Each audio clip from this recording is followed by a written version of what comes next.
Lo recuerdo porque él hablaba de ser feliz y de dar felicidad. Y ahí coincide con las enseñanzas crísticas, que hay que amar, que hay que ser feliz en sus bienaventuranzas.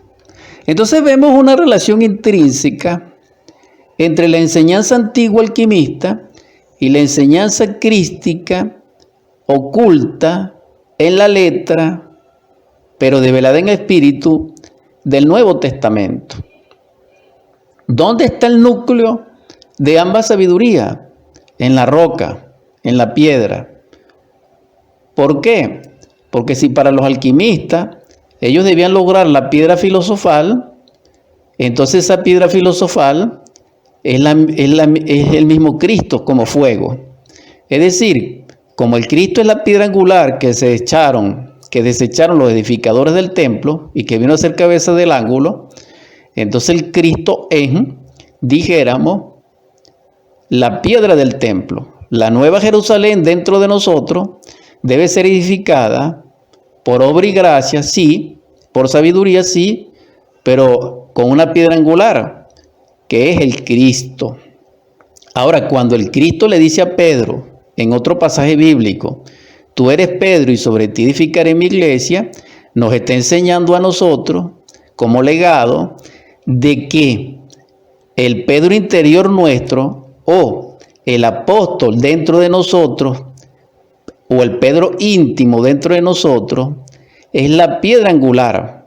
Es decir, que a través del fuego, nosotros logramos la cristificación por la cruz, porque el fuego, la piedra, nos va a conectar con la cruz, es decir, con lo cristiano, con el Cristo simbólico.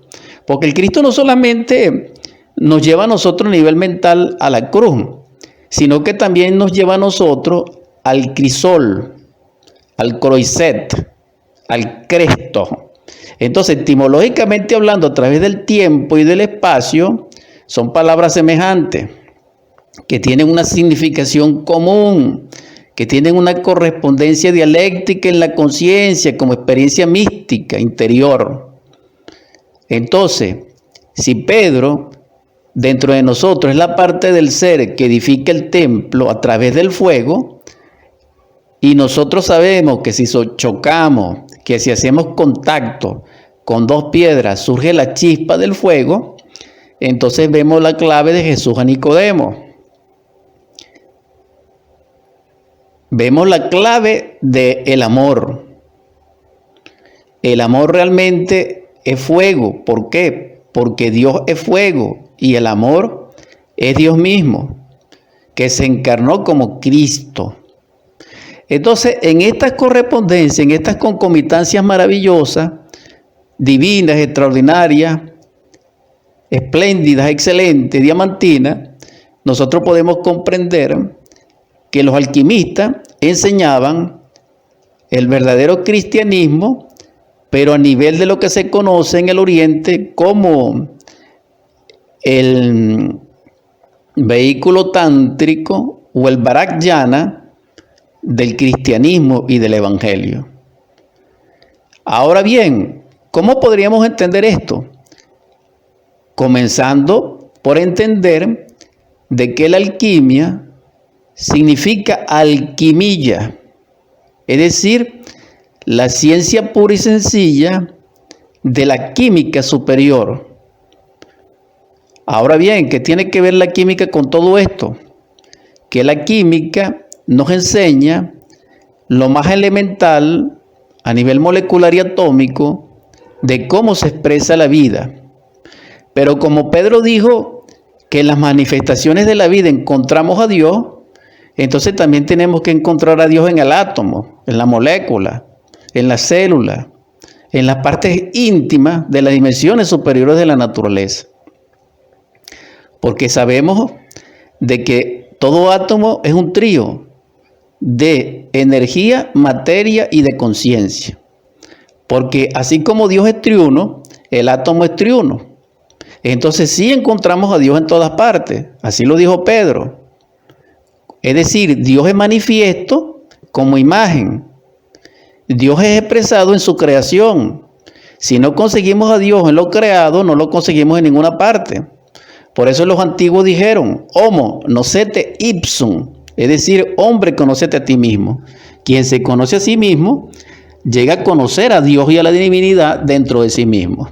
Pero para ello necesita conocer esa alquimia. Entonces, en otras palabras, alquimia es el proceso de las transformaciones infinitas. ¿Por qué? Porque el hombre, antes de ser hombre, es un animal intelectual, pero no se convierte en hombre por mecánica, no. Es decir, por leyes mecánicas, no, ni por decretos, no, ni por, dijéramos, autosuficiencia, no. El hombre no es posible crearlo dentro de sí mismo en forma mecánica u automática, no, sino que el hombre es una autocreación que se logra con ayuda de lo divinal, con ayuda de la gracia y de la verdad y con ayuda del Cristo Salvador. Es decir, que es una obra autodeterminada, autoconsciente, autoelegida, totalmente voluntaria. Entonces, si el hombre verdadero primero era el humanoide no es humanoide como tal de la noche a la mañana, porque aquí nosotros debemos, dijéramos, comprender, y me disculpa la audiencia, este tema, dijéramos, aparentemente tan científico, pero no es materialista. No estoy hablando de la ciencia materialista, estoy hablando de la ciencia pura para demostrar que la fe y la ciencia verdadera están unidas en la ciencia pura, es decir, la sabiduría. La sabiduría contiene la ciencia y contiene la fe. ¿Por qué nosotros estamos como estamos? Porque separamos la fe de la ciencia. Pero todo se va a unir. Todo se está dirigiendo a la unidad. Un ejemplo, nosotros vemos que los equipos tecnológicos, un celular es cámara, es radioreceptor, es emisor de onda, es un ecualizador, es televisión, es un teléfono, etc. Es decir, varios equipos están unidos a uno. Así también en la ciencia actual. Todas las ciencias se van a reducir. ¿Por qué? Porque en la antigüedad había una sola ciencia y esa ciencia era cabalista y alquimista. Entonces, eso está escrito en el Rig Veda, que es uno de los libros más antiguos de la raza aria. Entonces, ¿qué quiero transmitir como inquietud a la audiencia, en este caso del cristianismo gnóstico verdadero? De que para ser cristiano hay que trabajar en la cruz. Para trabajar en la cruz hay que trabajar con el fuego. Para trabajar con el fuego hay que conocer los misterios de Melquisedec, rey de paz, rey de Salem, rey del fuego, que fue el que consagró a Yeshua ben Pandirá como sacerdote según su orden de Melquisedec y primero como sacerdote de la tribu de Judá, es decir, del león, de Leo. ¿Por qué? Porque el Cristo Jesús como Salvador es un león. Por eso se le dice de la tribu de Judá. Ahora, es impresionante porque si nosotros vemos la vida de un león en la selva, es terrible. Pero sin embargo, desde el punto de vista metafórico, esotérico, no exotérico con X, ni mesotérico, sino desde el punto de vista verdadero, real, el Cristo es el león de Judá. Y esto es algo maravilloso porque nosotros sabemos que el león, como rey, simboliza no solamente la corona, sino que simboliza el fuego. Todos nosotros sabemos, nos guste o no nos guste, pero en forma libre de pensamiento, sin fanatismo, repito, ningún tipo, de que Leo simboliza el fuego. El fuego como llama. Ese fuego llameante se relaciona de alguna manera con el fuego de Melquisedec. Pero ese fuego se produce cuando se cruzan dos fuerzas. Es decir, cuando chocamos dos piedras, surge el fuego. Es decir, el jeroglífico del fuego es la roca, es Pedro, es Cefa, es Peter, es el logo. Entonces, vamos a confirmar esta concomitancia metafórica a nivel de imagen, dijéramos, con el propósito de orientación colectiva, en la Catedral de Notre Dame, si recuerdo, existe, dijéramos, en su calzada o en su piso, como nosotros lo llamamos, en un área determinada, un laberinto